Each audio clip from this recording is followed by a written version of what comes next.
The love between all creatures is the bond that connects everything. There are two very beautiful stories about Jesus that deal with the treatment of animals. Unfortunately, they were not included in the official biblical canon, and yet they carry a message that could transform our world. How different the earth would look if we knew and took this teaching seriously. Significantly healthier people, less cancer, longer lives, less fear, much more forest cover, less hunger, less aggression, more harmony, more drinking water, fewer environmental problems, and immeasurably less suffering. Do we want to spread the word about this simple magic remedy? I am trying, and I live by it. Once, when I was sitting in the poet's living room, I heard a knock at the window. A chicken was standing on the windowsill and demanding to be let in. One of the poet's daughters opened the window, and the chicken flew onto the poet's shoulder and nudged his cheek with its head, as cats are wont to do. After he had stroked it and said a few friendly words to it, the chicken sat down on the back of the chair and remained there for a while, then went to the window and indicated that it wanted to fly out again. The poet said with a laugh, "Yes, the chicken is my friend and wanted to say hello to me." The chicken that had just visited them came to see them almost every day at a certain hour. These guests were not given any food. They came to the kind man's home solely out of affection for him. Everything is connected to everything else, so we should treat everything with love. The Gospel says that Christ was an Essene. How did these people live? Flavius Josephus, a contemporary of Christ who was employed by the Romans as a historian, writes about this. The Essenes lived in the same way as the Pythagoreans among the Greeks. They do not make sacrifices, because their pure life does not require such atonement. They enter the dining room as if it were a temple and do not eat anything that was once alive. The Essenes had the principle of abstaining from meat, which is not unusual at all. Why did the apostles, like the early Christians, and even the monastic orders practice the law of absolute abstinence from meat, if this had not been a requirement of their master? The first Christians abstained from all meat, as we find confirmed in a letter from Pliny to Emperor Trajan. Saint Basil the Great, Archbishop of Caesarea, the body weighed down with meat is afflicted with disease, while a moderate lifestyle makes it healthy and cuts off the root of evil. But you follow the ways of wolves and the habits of tigers, yet nature has made them dependent on meat, while God has endowed us with reason and a sense of justice. And yet we have become worse than wild animals. Traditions show that Saints Augustine, Anthony, and Francis also ate a purely vegetarian diet and gave their orders corresponding rules. The Spirit of Jesus regarding the animal world from the Gospel of Perfect Life. These two passages reveal what is perhaps the most tender and at the same time most revolutionary aspect of Jesus' teaching. His compassion extended not only to human beings, but to all living creatures. Jesus saw in every creature an expression of divine life and taught that true love never distinguishes between human beings and animals. Those who show compassion and respect for the weaker act out of divine knowledge. Chapter 14, verse 6. And as Jesus walked along with some of his disciples, he met a man who was training dogs to hunt other animals. And he said to the man, "Why are you doing this?" And the man replied, "Because it is my livelihood. What use are these animals? They are weak, but my dogs are strong." And Jesus said to him, "You know neither wisdom nor love. Behold, every creature created by God has its purpose and meaning. And who can say what good there is in it and what benefit it has for you and other people? 7. Behold the fields as they grow and flourish, and the trees as they bear fruit, and the herbs. What more do you want than what the honest labor of your hands gives you? Woe to the strong who abuse their strength. Woe to the wise who wound God's creatures.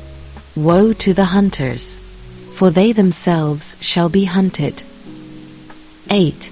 And the man was greatly astonished, and ceased to train the dogs to hunt, and taught them to save life rather than destroy it.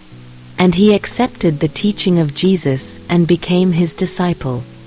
Note: every being is part of the divine order and has a purpose, even if humans do not understand it. The abuse of strength, whether through violence, cunning, or power, is a violation of divine harmony. The man allows himself to be touched, repents, and transforms destruction into healing. His dogs learn to save lives instead of hunting, a symbol of transformation through love. Chapter 21, verse 1. And they came to a mountain whose paths were very steep, and found a man with a beast of burden. 2. The horse had fallen to the ground because the load was too heavy for it, and the man beat it so that blood ran from the animal's body. And Jesus stepped up to the man and said, "You son of abomination, why do you beat your animal? Can't you see that it is far too weak for its load, and don't you know that it is suffering?" 3. The man replied, "What business is it of yours? I can beat my horse as much as I like, for it is mine, and I bought it for a good deal of money. Just ask the others, they know me and know it." 4. And one of the disciples said, "Yes, Lord, it is as he says. We were there when he bought the horse." Then Jesus replied, "Can't you see how it is bleeding, and can't you hear how it is groaning and moaning?" But they replied, "No, Lord, we don't hear it groaning and moaning." 5. Then Jesus became sad and said, "Woe to you hard-hearted ones, who do not hear how it cries out for mercy and cries to its heavenly Creator, and thrice woe to him against whom it cries and groans in its agony." 6. And he walked on and touched the horse, and the animal rose, and its wounds were healed. But to the man he said, "Go now on your way and strike it no more, if you hope to find compassion yourself." 7. And when he saw the people coming, Jesus said to his disciples, "I am sick because of the sick, I am hungry because of the hungry, I am thirsty because of the thirsty." 8. And he also said, "I have come to abolish sacrifices and blood feasts, and if you do not cease to sacrifice and consume the flesh and blood of animals, the wrath of God will not cease to come upon you, just as it came upon your ancestors in the wilderness, who indulged in the consumption of flesh and were filled with decay and plagued by epidemics." 9.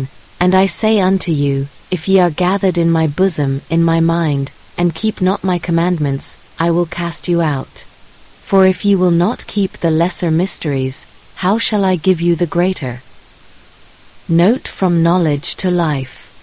The disciples do not hear the horse's groaning, and that is the deeper tragedy. They hear with their ears, but not with their hearts. Only Jesus hears the cry of the creature. He heals the animal, but the real mission is for humans. Those who refuse compassion separate themselves from the divine. Jesus continues the connection.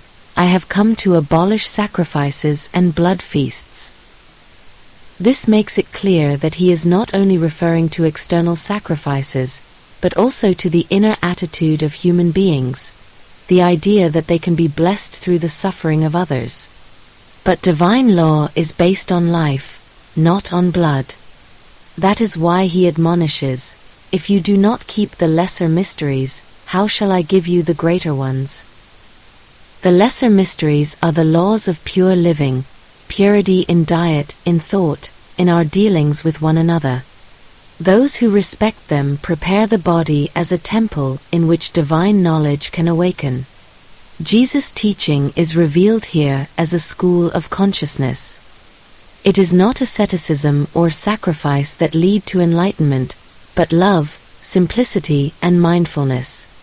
A pure body and a pure heart open the door to higher knowledge. The lesser mysteries, that is, daily virtues, purity, moderation, and compassion, are the key to the greater mysteries, knowledge, healing, and wisdom.